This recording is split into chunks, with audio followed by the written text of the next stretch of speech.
PR 꼴랑 2건 수출 승인해주긴 했지만 일본은 여전히 태도의 변화가 없었습니다. 한국은 대외적으로 상징적인 의미가 있는 지소미아 카드를 결국 꺼내듭니다. 이는 미국이 한일 갈등을 중재하라는 의미가 담겨 있습니다. 일본은 한국보다 수출 관리가 부실한 국가입니다. 그런 국가가 안보 문제를 들먹이며 기습적인 수출 규제와 화이트리스트 배제로 한국에 노골적인 적대감을 보입니다. 독도를 자기 땅이라 우기면서 호시탐탐 빼앗을 궁리를 합니다. 적성 국가도 그렇게 하지는 않습니다. 그런 국가에게 군사기밀 2급 정보를 공유한다는 것 자체가 어불성설이지요. 대한민국 국민의 한 사람으로서 이번 결정에 찬성합니다. 일본이 자국의 3위 수출국에게 물건을 안 판다고 억지를 쓰는 바보 같은 짓을 보면서 단지 아베나 극우 세력이 또라이라서 저러는 걸까? 아니면 뭔가 한국의 수출 안 해서 손해보는 것보다 더 큰 무엇을 지키기 위함이 아닐까? 생각이 들기도 합니다. 아마도 일본이 강제징용 민사배상 판결을 인정하면 앞으로 더 큰 배상을 해줘야 하고 전범국가 이미지가 다시 대두되면서 다가올 도쿄올림픽의 오점이 되며 보통 국가로 가기 위한 평화헌법 개정에 걸림돌이 될 수도 있겠다 싶습니다. 일본이 이처럼 민사 개인 배상 청구권에 무리수를 두는 이유는 다음과 같지 않을까 싶습니다.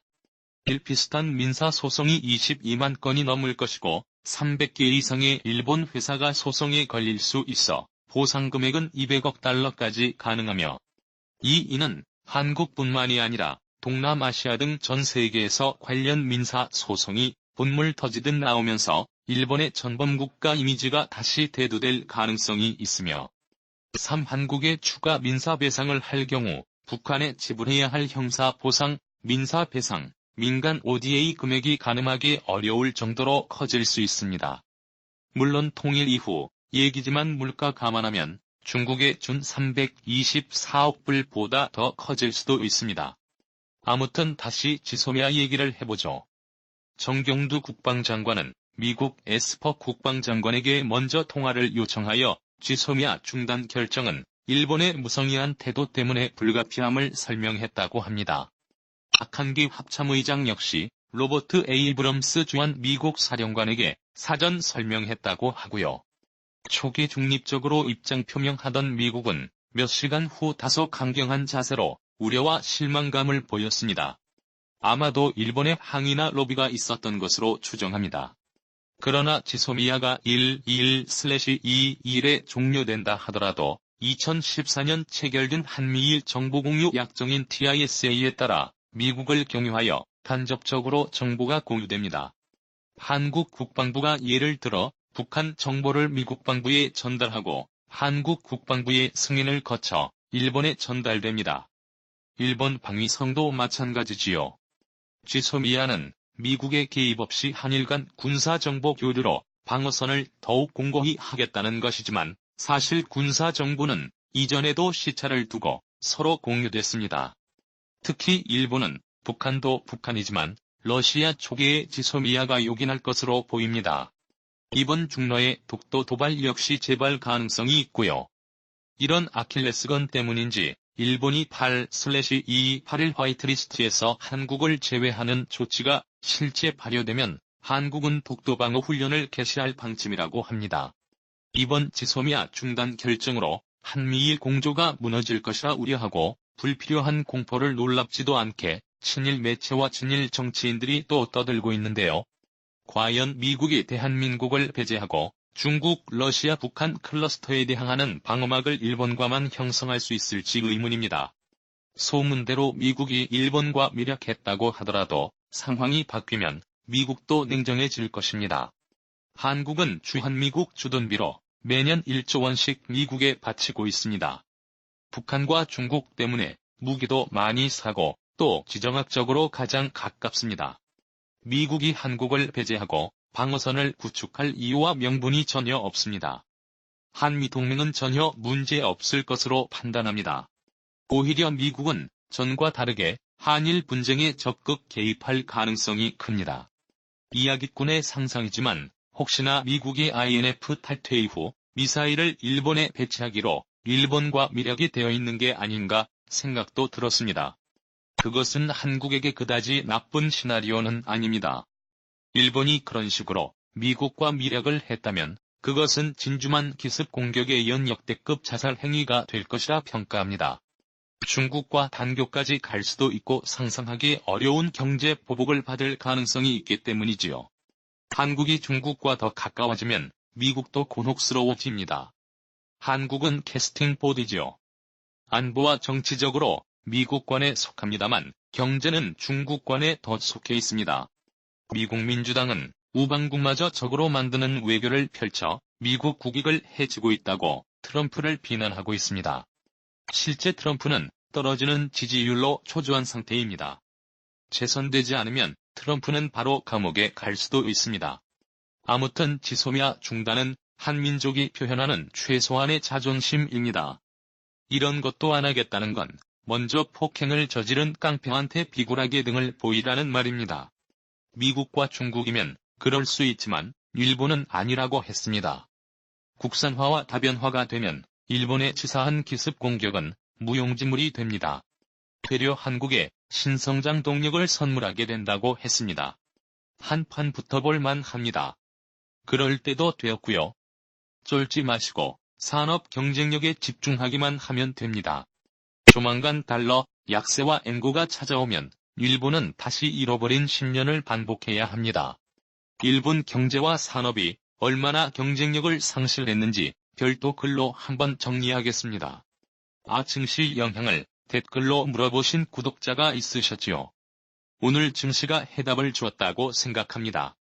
오늘도 반도체 포함 기술주는 견조합니다. 국산화 테마는 아직 개인들이 득식을 내서 저는 좀 꺼립니다만 여전히 이런 재료에 긍정적으로 반응합니다. 지금은 여전히 바닥권이며 기술주와 선택 소비재가 주도할 것이라는 기존 입장에 전혀 변함이 없습니다. 재벌의 주식 투자 성공 비결인 적립식 분할 매수 전략을 아무 생각 없이 지속하시면 됩니다. 일본은 한국이 넘어서지 말아야 할 선을 넘었다고 비난합니다. 과연 누가 먼저 선을 넘었는지요? 아베와 극우 세력은 과연 역사를 반성하고 있는지요? 선량한 일본의 일반 국민을 괴롭히고 있는 것은 아닌지요? 일본 서점에 있는 혐한 코너와 TV 등에서 보여지는 도가 지나친 한국에 대한 조롱과 가짜 뉴스는 정상적인지요? 그러나 이야기꾼은 일판을 시작한 때부터 정치적인 접근보다는 산업 경쟁력 측면에서 접근했습니다. 냉정하게 일본을 이기는 방법은 산업과 금융밖에 없습니다. 산업은 지난 30년간 한국의 우리 어르신들은 정말 잘하셨습니다. 그 수모와 조롱을 견뎌가며 64KB D램 설계 노하우를 배웠고 자동차 자체 설계도 못하던 한국이 이제 차세대 엔진과 수소차를 주도하고 있습니다. 이순신의 후예답게 조선도 앞섰고 일본의 독보적 기술이었던 LCD와 2차 전지 모두 일본을 제쳤습니다. 금융은 아직 멀었지만요. 일본은 내수 관광, 자동차, 소재 장비, 엔화 돈놀이 이렇게 4가지 경제의 큰 축이 있습니다. 관광은 불매운동으로 조용히 일본에 타격을 주면 됩니다. 일본 내수는 이미 쪼그라들고 있는데 소비세와 연금 문제로 더 악화될 겁니다. 엔고로 전환되면 일본 자동차 산업의 전망은 좋지 않습니다. 엔화 돈놀이는 당분간 지속될 것 같습니다. 부자는 망해도 3년 아니 3대는 가니까요.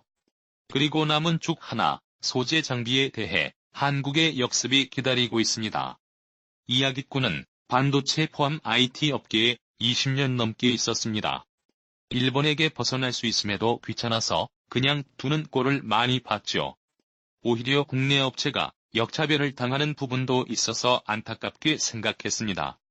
그런데 엑스맨 아베가 떡하니 나와주시는군요. 일본 우익은 3가지 무지와 오해가 있었습니다. 프로서디 레이트 1.01 일본은 자국의 기술을 한국이 따라하지 못할 것이라는 오만에 사로잡혀 있는 듯합니다. 일본의 취약한 산업 구조와 소재 장비 업계를 조금이라도 알고 있었다면 이런 가미가제 공격은 무모하다는 것을 알았을 텐데요. 프로서디. 최근 고노 타로 외무상이 외신 기자들의 방송용 카메라를 보고 캐논 니콘 하며 좋아했다네요. 모바일 산업에 대해 조금이라도 아는 일본 사람이라면 좋아할 일이 아니고 탄식할 일입니다. 일본 카메라가 과점하는 이유는 스마트폰 경쟁에서 밀려나 뒷방 신세로 밀려난 것을 의미하고 그것을 상징하는 것이 바로 일본의 DSLR과 방송용 카메라이기 때문입니다. 삼성도 NX 카메라 만들다 사업 철수했는데 돈이 안 됐기 때문입니다. 삼성 한 회사가 만드는 스마트폰이 한 해에 3억 대에 육박하는데 DSLR과 미러리스 다 합쳐도 1000만 대밖에 안 됩니다. 이 일본은 불매운동과 같은 한국 국민의 조용하면서도 조직적인 저항을 예상하지 못했지요. 일본은 메이지 유신 이래로 시민혁명이란 걸 경험하지 못했던 국가입니다.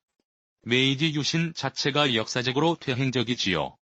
차라리 권력투쟁하던 막부 시대가 더 건강했습니다. 천황체계로 다시 회귀하면서 집단지성의 수준은 떨어지고 진주만 공격과 같은 자살 행위를 반복하기 시작합니다. 일본 국민은 일본 사회의 구조적 모순으로 자생적이고 혁명적인 시민의식을 보여주기 매우 어렵습니다. 아베는 한국도 그러려니 했겠지요. 촛불혁명이 불과 3년 전에 있었는데 멍청한 그분은 곳에 까먹은 것 같습니다. 3. 일본은 과거 한국 정부처럼 겁을 주면 말을 잘 들을 것이라 오판했던 것 같습니다. 이 부분은 이전 정부를 비난해야 하니 정치적으로 중립적이려고 노력하는 이야기꾼은 생략하겠습니다. 촛불 시민혁명의 정신을 계승한 현 정권은 국민의 집단 지성에 따라 움직이고 있다고 생각합니다. 일본 아베의 든든한 백이 미국이라면 한국 문정권의 든든한 백은 바로 국민이라고 생각합니다. 그간 가스라테프트 조약, 을선의계약, 정민의계약, 한일 합병, 샌프란시스코 조약, 한일 청구권 조약 등등등.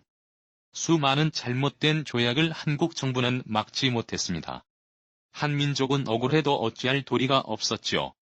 이후 한국의 경제가 괄목상대 발전하고 민주주의 국가로 또 환골탈퇴했지만 이러한 불합리한 조약은 여전히 멈추질 않았습니다. 한일 위안부 협약과 지소미아가 대표적이었습니다. 버락 오바마가 미국 내에서는 역사에 남는 자상한 인권 대통령일지는 모르겠지만 한국 입장에서는 그렇지 않습니다. 샌프란시스코 조약 당시와 다를 바가 없습니다. 버락 오바마 역시 한일 과거사와 피해자들의 인권은 전혀 관심이 없습니다. 어떻게든 한일을 연합시켜 방어망을 구축하려는 생각뿐이었지요. 그렇게 오바마 아베 박 3대 야합으로 추진된 조약이 한일 위안부 협약과 지소미아였습니다. 마치 50년 전 린든 존슨 아베 위조부 박 아버지가 한일 청구권 조약을 한민족이 반대하든 말든 제 마음대로 체결한 것과 마찬가지였지요. 이제 우리 국민이 촛불 시민혁명을 통해 권력을 선택하고 성숙된 시민의식과 냉정한 불매운동으로 전국을 주도합니다. 저는 한민족의 집단지성을 정말 사랑합니다.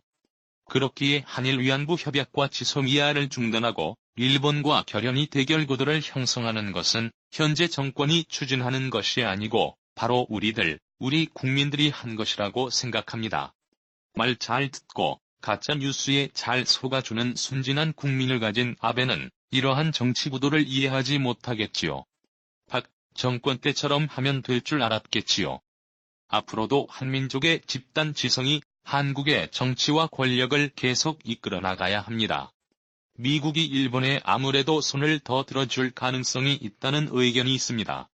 이야기꾼은 진위가 어찌되었건 별 상관없다고 생각합니다.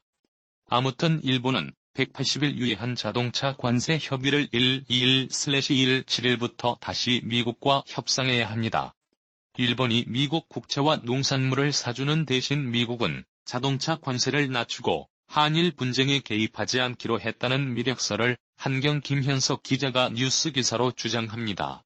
한경이라 진위 여부가 매우 의심되지만 의심할 만한 정황이 있기는 합니다. 일본은 실제로 5월부터 미국 국채와 모기지 채권을 대량으로 매수하면서 중국을 제치고 다시 미국 국채 보유 1위 지위를 탈환합니다.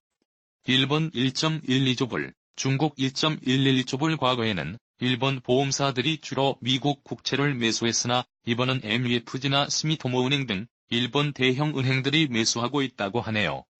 일본의 국채 매수는 사실 트럼프와 궁합이 잘 맞습니다. 사실 일본과 유럽의 마이너스 채권을 사느니 미국 국채를 사는 것이 더 합리적입니다. 미력설이 사실이라 치고 보면 이는 미국의 국채 가격을 급등시켜 연준이 기준금리를 인하할 수밖에 없게 만듭니다. 유동성을 증가시켜 중국과 패권 전쟁을 하면서도 증시를 부양해 재선을 노리고 있는 트럼프가 원하는 것이죠. 그리고 2016년 이래 감세 정책을 펴면서 미국 행정부의 재정 적자가 급증했습니다. 미국 국채 금리에 인하는 추가 발행 비용을 낮추는 측면에서 긍정적입니다. 30S